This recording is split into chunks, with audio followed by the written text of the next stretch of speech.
السلام علیکم ویورز، آپ دیکھ رہے ہیں میرا یوٹیوب چینل میرا اسلام بھائی بنت ہوا۔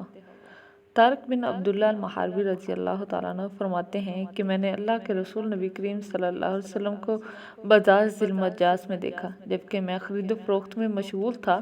آپ صلی اللہ علیہ وسلم سرخ جبہ زیب تن کیے ہوئے تھے اور بلند آواز سے یہ فرماتے جاتے تھے کہ اے لوگو، لا الہ الا اللہ کہو، فلاح پاؤ گے۔ ایک شخص آپ کے پیچھے پیچھے پتھر مارتا جاتا تھا، جس سے آپ کی پنڈلی اور ریڑھی خون سے آلودہ ہو گئے۔ وہ شخص ساتھ ساتھ یہ بھی کہتا جاتا تھا کہ اے لوگو، اس کی بات نہ سننا، یہ جھوٹا ہے۔ محاربی فرماتے ہیں کہ میں نے پوچھا کہ یہ شخص آپ صلی اللہ علیہ وسلم کے ساتھ کون ہے؟ تو لوگوں نے جواب دیا کہ یہ لڑکا بنی عبد المطلب سے ہے۔ پھر میں نے پوچھا کہ وہ شخص کون ہے جو اس کے پیچھا کر رہا ہے اور پتھر مار رہا ہے؟ تو لوگوں نے جواب دیا یہ آپ صلی اللہ علیہ وسلم کا چچا عبد العزیٰ یعنی ابو لہب ہے۔ بنو مالک بن کنانہ کے ایک شیخ کہتے ہیں کہ میں اللہ کے رسول صلی اللہ علیہ وسلم کو جب میں نے بازار ذی المجاز میں دیکھا کہ یہ فرما رہے تھے کہ اے لوگو، لا الہ الا اللہ کہو، فلاح پاؤ گے۔ راوی فرماتے ہیں کہ ابو جہل آپ صلی اللہ علیہ وسلم پر مٹی پھینکتا تھا اور یہ کہتا تھا کہ اے لوگو، خیال رکھنا یہ شخص تم کو تمہارے دین کے حوالے سے دھوکہ نہ دے دے، کیونکہ اس کا ارادہ ہے کہ تم لات و عزیٰ کو چھوڑ دو، جبکہ رسول صلی اللہ علیہ وسلم اس کی طرف ذرا برابر بھی التفات نہیں فرماتے تھے۔ اسی طرح ایک دفعہ نبی کریم صلی اللہ علیہ وسلم بیت اللہ کے پاس نماز ادا فرما رہے تھے۔ ابو جہل اور اس کے ساتھی وہاں بیٹھے تھے۔ ان میں سے بعض نے بعض سے کہا کہ تم میں سے کون ہے جو فلاں قبیلے کی اونٹنی کی اوجڑی لائے اور جب محمد صلی اللہ علیہ وسلم نعوذ باللہ سجدے میں جائیں تو وہ آپ صلی اللہ علیہ وسلم کی پشت پر رکھ دے۔ عقبہ بن ابی معیط جو نہایت ہی بدبخت اور شقی قلب اور ملعون انسان تھا، وہاں سے اٹھا اور اوجڑی لے کر آیا اور پھر آپ صلی اللہ علیہ وسلم کے سجدہ کرنے کا انتظار کرنے لگا۔ پھر جب آپ صلی اللہ علیہ وسلم سجدہ کرنے کے لیے اپنا چہرہ مبارک کو زمین بوس کیا تو اس نالائق نے اس اوجڑی کو آپ صلی اللہ علیہ وسلم کی پیٹھ پر کندھوں کے درمیان رکھ دیا۔ آپ صلی اللہ علیہ وسلم اس کے بوجھ کی وجہ سے اٹھ نہیں پا رہے تھے، سجدہ کی حالت میں ہی پریشان تھے۔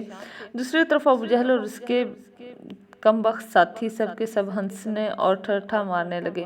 حضرت عبداللہ بن مسعود رضی اللہ تعالیٰ عنہ یہ سب کچھ دیکھ رہے تھے، مگر اپنی کمزوری کی وجہ سے اور ضعف کی وجہ سے ان ظالموں کے ساتھ مقابلہ نہیں کر پا رہے تھے۔ پھر آپ صلی اللہ علیہ وسلم کی رخت جگر حضرت فاطمہ رضی اللہ تعالیٰ عنہ آئی اور اس اوجڑی کو آپ صلی اللہ علیہ وسلم کی پشت مبارک سے ہٹا دیا۔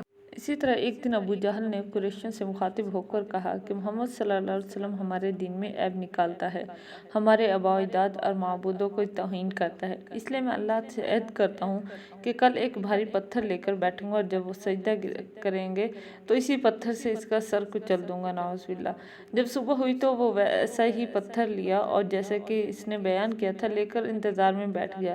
نبی کریم صلی اللہ علیہ وسلم آئے، جیسے کہ آپ صلی اللہ علیہ وسلم پہلے بھی آیا کرتے تھے، تو پھر رسول صلی اللہ علیہ وسلم نماز میں مشغول ہو گئے۔ جیسے ہی آپ صلی اللہ علیہ وسلم سجدے میں گئے تو ابو جہل نے پتھر اٹھا کر آپ صلی اللہ علیہ وسلم کی پشت کی طرف بڑھایا۔ جب آپ صلی اللہ علیہ وسلم کے قریب ہوا تو شکست خوردہ حالت میں لوٹا۔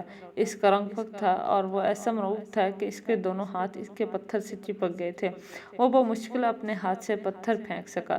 قریش کے کچھ لوگ اور اس کے پاس اور پوچھنے لگے کہ ابو جہل تمہیں کیا ہوا؟ اس نے کہا میں نے گزشتہ رات جو بات کہی تھی وہی کرنے کے لیے کھڑا ہوا تھا، جب میں ان کے قریب پہنچا تو ایک اونٹ آڑے آ گیا۔ خدا کی قسم میں کبھی بھی کسی اونٹ کی کھوپڑی، گردن اور دانت اس اونٹ کی طرح نہیں دیکھا اور وہ مجھے کھانا چاہ رہا تھا۔ تو ویورز، یہ تھی آج کی ہماری ویڈیو۔ آئی ہوپ آپ کو ویڈیو اچھی لگے گی۔ اگر آپ کو ویڈیو اچھی لگے تو آپ سے ریکویسٹ ہے کہ ہماری ویڈیو کو لائک کریں، شیئر کریں اور کمنٹ کریں۔ اگر آپ ہمارے چینل پر نیو ہیں تو ہمارے چینل کو بھی سبسکرائب کر لیں۔ ملتے ہیں ایک نئی ویڈیو کے ساتھ، تب تک کے لیے اللہ حافظ۔